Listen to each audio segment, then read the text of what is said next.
Hi friends, let's discuss some more key tax reforms brought by Income Tax Bill 2025. Assessment year, financial year were replaced with tax year. Previously, income tax previous previously income tax shall be charged for financial year. Now it is charged for tax year. So we have discussed this previously also, now also. Definition of tax year. For the purpose of this act, the tax year means 12 months period for the financial year commencing from 1st April 2000. For this is going to be from 1st April 2026. In case of businesses or professions newly set up or a source of income newly coming into existence in a financial year, the tax year shall be period beginning from. So let's say for example any business is coming from operation in between the year. Let's say some business is coming for operation in July 2026. So for that tax year will be from starting from 1/7/2026 will go to 31st March 2027. Okay. So the start date for the tax year will be the date of setting up of business or profession, the date on which such source of income newly comes into existence, ending with the said financial year. Next point, change in head of income. Similar change in head of income. So right now also there are similar structures. Five heads are going to be there, but include new income categories like digital earnings and assets. Now government has separately mentioned that digital earnings and digital assets to be included under what head. So other source, other so other source will occur have that we have to show under other source digital earnings. Okay. Change in income from salary. No major change except language simplification government has done. Excludes digital assets from taxable perquisites. Government has excluded that. Standard deduction 75,000 will be applicable only if assessee opts for new regime. Under old regime, standard deduction not there. Only up to 50,000 rupees. Change in Change in income from house property. Annual value determined as higher of reasonably expected income. Actual rent received provides deduction for local authority. So annual value will be determined as annual value equal to RR reasonably expected rent or actual rent, whichever is higher. Properties held as stock in trade are deemed to have nil values for 2 years from end of financial year of completion. So let's say if a property is getting constructed and the person is keeping those properties as stock in trade, that means he is going to sell that. He is not going to rent out, lease out anything. So he is going to sell that. So builder is there who is making units and he is going to sell it. So let's say for 2026 some property is getting built and it is in falling in between years. So let's say the property was completed on 1st of Feb 2026. So 2 years from here, that means 26, 27, and then 28. Up to here, government is going to consider annual value as nil. After that, government may charge some reasonable income on that and may tax it as a rental income or like that way. So 2 years bracket is provided now. That up to that government is going to consider annual value as nil value. So it's, for builders, the clarity has been given now. So they have to sell their inventory by completion, the year in which the property is getting completed. So from that end of financial year to 2 years. After that, they may have a tax liability on notional income. Change in income from PGBP related changes in income from PGBP related to disallowance under section 40 and 40A. Now clause 35 and 36 is going to replace provided detailed rules for related party transactions and non-compliance with digital payment system. So 40 and 48 is getting replaced by now clause 35 and clause 36. Section 44 AD replaced with clause 58. retains presumptive taxation but includes updated turnover limit, streamlined criteria for small businesses and professionals. So special provisions for computing profits and gains of business and profession on presumptive basis in case of certain residents. So let's discuss on that. Any business other than the business specified in serial number 2. Serial number 2 we will go. So total taxable turnover or gross receipts of business. So total turnover or gross receipts. So I will write turnover or gross receipts.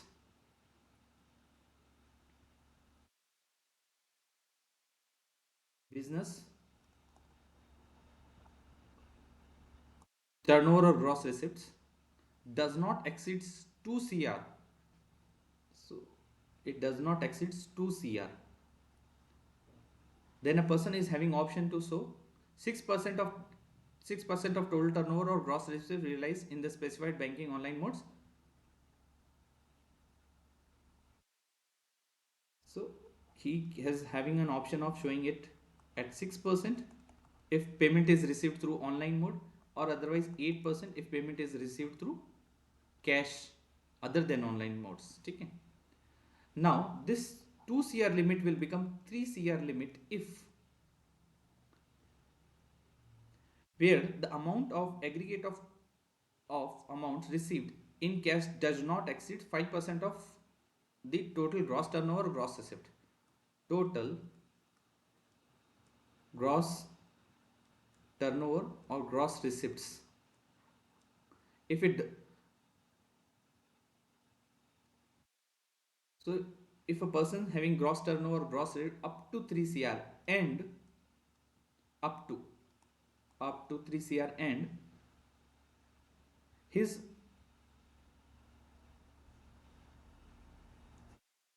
cash receipts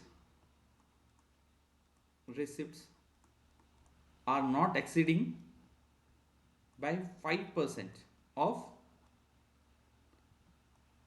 total turnover or gross receipts. So this 2 CR limit will become 3 CR limit if the person cash receipts are not more than 5% of total turnover gross receipts. And the same way, if cash receipts are not more than 5%, then he is going to have the option of 6% and 8%. So now it is made part of the section itself. New section 44 BBD was introduced, special provisions for computing profits and gains for non-residents. Please note this, non-residents engaged in business of providing services, technology for setting up of electronic manufacturing facility or in connection with manufacturing or producing electronic goods, articles or things in India. So now government has made special provisions for computing the profits or and gains for non-residents who are engaged in business of providing services for electronic manufacturing facility in India or electronic goods in India. So there is a special provisions brought by the government, so they will be governed by this provision. Change in capital gain retains similar categories but adds specific provisions for virtual digital assets. Specific provisions have been made for virtual digital assets now, provided updated rules for speculative digital assets. So the structure remains same, retains similar categories, but specific provisions are introduced for VDA as well as speculative digital assets. Change in income from other source. Changes in income from other source. So family pension, one third of pension or 25,000, whichever is less, can be claimed as exemption now. Previously it was one third or 15,000. So now this 15,000 has been increased to 25,000. So now the new exemption limit will be one third of the pension or 25,000, whichever is less. Now ITRU, it's a major amendment. So ITRU previously we was able to file for 2 years. Now we can file for 4 years. So this will start from FY 25-26. So for this year, we can file return up to, so we will count 27, 28, 29, 30. So previously for financial year 25-26, we used to file up to, belated return was filed up to 31st 3 2026. Now this can be filed for 4 years. Now time is given, but when the government has given 4 years time, so government is going to collect additional taxes 25% for first, within filing within 12 months. If we are filing within 24 months, 50% of additional taxes. If we are filing within 36 months, then 60% of additional taxes. Within 48 months, then 70%. So you can see that government has given relief, but government is also collecting additional tax, and that is very high: 25%, 50%, 60%, 70%. Next. Now only chartered accountant can do the tax audit. So previously there was a speculation in market that government may give power to do tax audit to CS or CWA, but now it is made clear that CA are only going to do tax audits, not CS cannot do and CWA cannot do. Change in income tax slabs. As we all know, the new tax regime exempts individual from paying income tax on earnings up to 12 lakh rupees, no taxes. For income exceeding 12 lakh, revised tax rates apply with a standard deduction increase from 50 to 75,000. Okay. TDS and TCS adjustments. The time limit for tax deducted at source on interest for senior citizens has been doubled from 50,000 to 1 lakh rupee. The limit for tax deducted on interest for senior citizens has been doubled from, previously it was 50. After that, banks or post office used to deduct TDS. Now the limit has been increased to 1 lakh. Major relief for senior citizens. Additionally, the annual TDS limit on rent has been increased from 2.4 lakh rupees to 6 lakh rupees. Now, if a person is paying or a business is paying up to 6 lakh rupee of rent in a year, then no requirement of TDS to be deducted.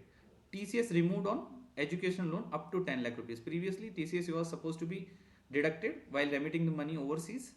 Now, this is not going to be there if you are taking the loan from specified financial institutions up to 10 lakh rupees. So no TCS deduction up to 10 lakh rupees if the loan is taken from specified financial institutions. Interest income exemption limit for senior doubled, as we discussed. So this is also very important point. Now it is doubled. Previously it was 50, now it is doubled.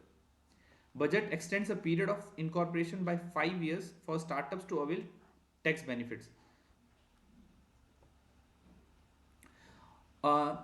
New income tax act is omitting these two sections previously brought by the previous finance bills. 206C, which used to talk about in case TCS in case of individuals or entities who have not filed their ITR for past 2 years.